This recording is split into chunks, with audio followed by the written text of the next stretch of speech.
Hello students, welcome to my channel. तो आज की वीडियो में मैं आपके बीए फर्स्ट ईयर के फर्स्ट सेमेस्टर पॉलिटिकल साइंस का न्यू सिलेबस बताने वाली हूँ, न्यू बैच 2024-25 के स्टूडेंट्स के लिए।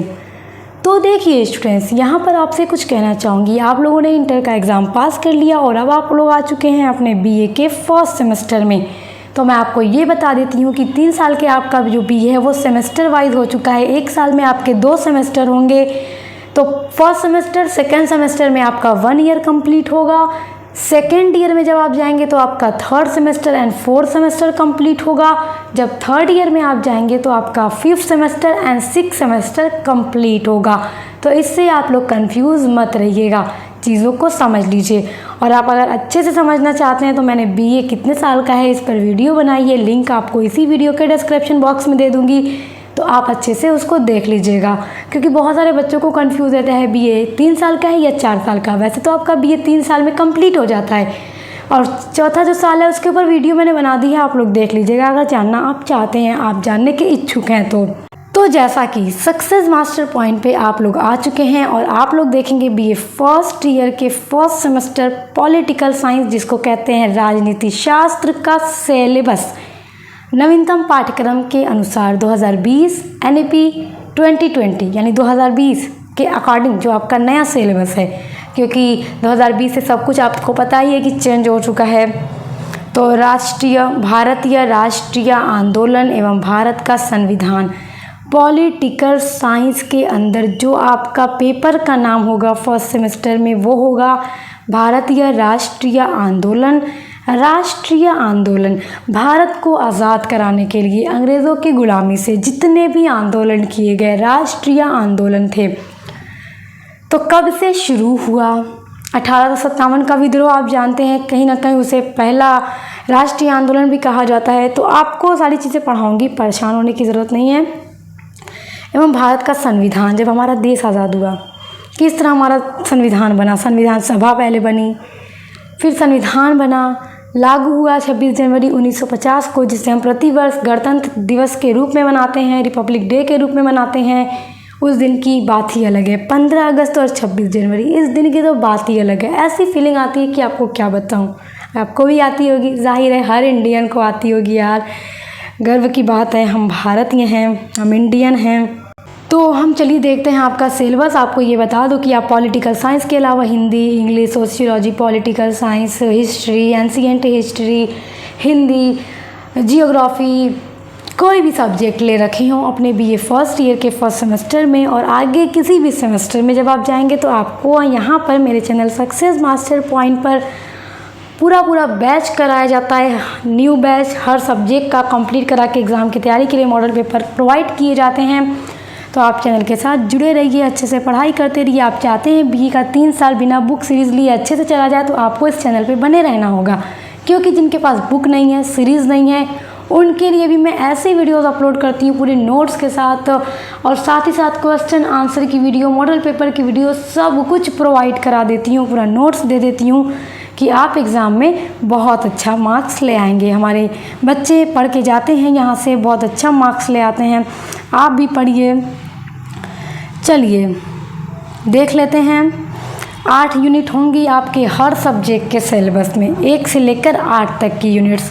अब उस एक यूनिट के अंदर टॉपिक भी ज़्यादा भी हो सकते हैं, कम भी हो सकते हैं। अभी आप फर्स्ट सेमेस्टर में हैं, आगे जाएंगे तो बढ़ते भी जाएंगे, ठीक है, फिर भी परेशान होने वाली बात नहीं है। सक्सेस मास्टर पॉइंट है ना आपके साथ। भारतीय राष्ट्रीय आंदोलन एवं भारत का संविधान, आपको यही पढ़ना है।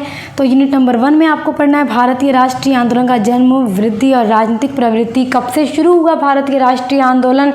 तो आपको 1857 का जो विद्रोह था या फिर 1857 की जो क्रांति थी, जिसे पहला स्वतंत्रता संग्राम भी कहा जाता है, पहला राष्ट्रीय आंदोलन भी कहा जाता है, उसको हम पढ़ेंगे।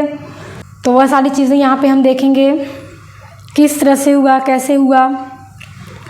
और यूनिट नंबर 2 में हमें देखना है संवैधानिक विवाद। विवाह मत समझिएगा, ठीक है। संवैधानिक विवाह के चरण। देखिए हमारा संविधान जो बना है तो किस तरह से कैसे बना है। देखिए हमारा भारतीय जो संविधान है कई देशों के संविधान को देखकर हमारे देश के नेताओं ने, महापुरुषों ने उसको बनाया है। इतना अच्छा हमारे देश का संविधान है। भारत का संविधान विश्व का सबसे बड़ा लिखित संविधान है।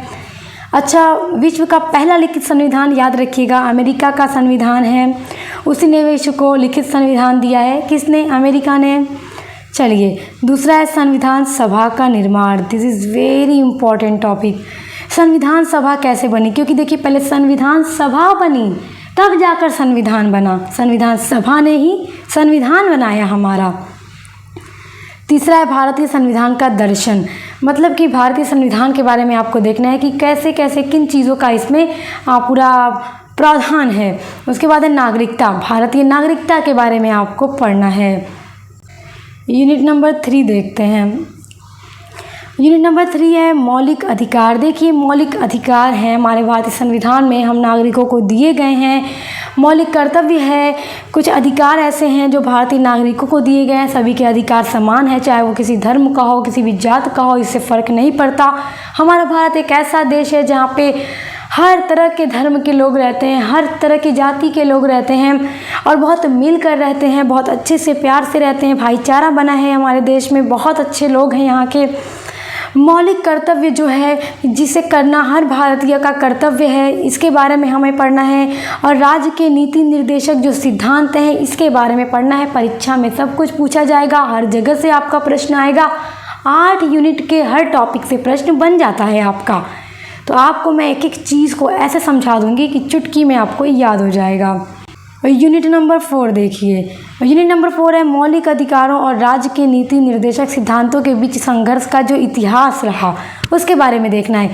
संशोधन की जो प्रक्रिया है और संविधान की बुनियादी संरचना की जो अवधारणा है, ये सारी चीज़ें यूनिट नंबर 4 में देखनी है।